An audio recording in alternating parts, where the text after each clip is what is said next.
I've been dying to talk to you guys about this, and I think we can do this as a recurring segment if you like it as much as I do.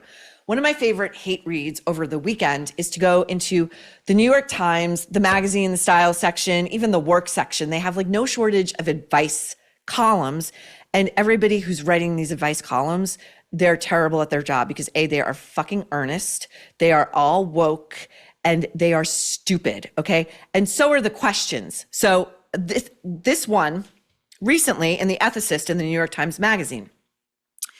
My husband and I are Democrats. Shocked you're writing into the New York Times for advice. Okay, we live in a large left-leaning city. Shocked. Okay, the New York Times demographic.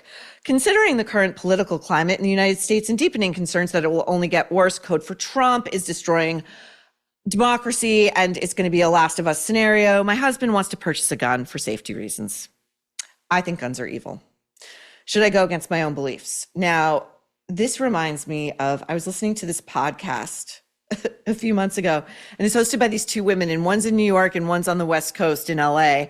And the one in LA says, oh my God, I got spanked by my husband for a recent show, and I can't talk about this anymore because I mentioned that he wants to get a gun, because apparently the neighborhood in which they live, gangs were closing in. They were encroaching on this neighborhood. Violent gang activity was encroaching on this neighborhood. And the husband said, I want to get a gun. And she talked about it on the podcast and all of her reasons for not wanting to get a gun. And she said her husband spanked her, not for talking about that, but wait for it, because they are a white couple.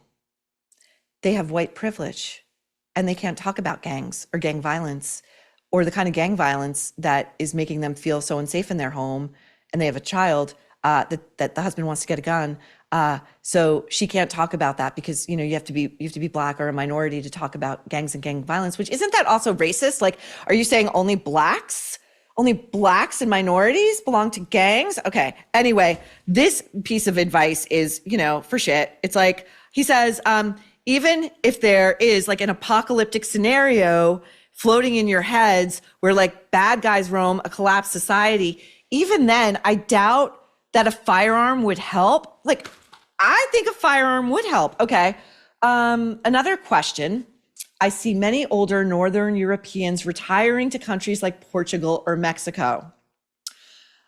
Is it fair to enjoy? Oh my God, you guys. Is it fair to enjoy a different country's sun? It's all of our sun. Okay, we all enjoy the sun. It's one planet. A different country's sun and cheaper living in retirement, or is this a new sweet form of colonialism? I died. Another question, this one in the style section. My friend travels to exotic places and she's proud of it.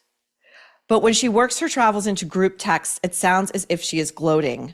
On a group text about a proposed lunch date, she replied that she would be at the North Pole then. I once had a roommate who left a voicemail that our entire friend group mocked for weeks.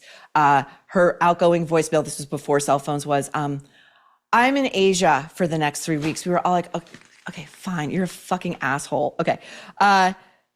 She replied she would be at the North Pole then. Can I stop her before she alienates people? Trust me, she's alienated a lot of people. She's clearly alienated you. And yeah, just tell her she sounds like an asshole. And you know, if she wants to like remain a productive member of polite society and get invitations to lunch, maybe just cool it on the humble brags. Okay. Write to me for advice. I could give it to you straight. Okay. And by the way, I think all of those questions are real, but I'm going to bring you some more that are like, often a lot of these outlets make up these questions. Don't ask me how I know, but I know.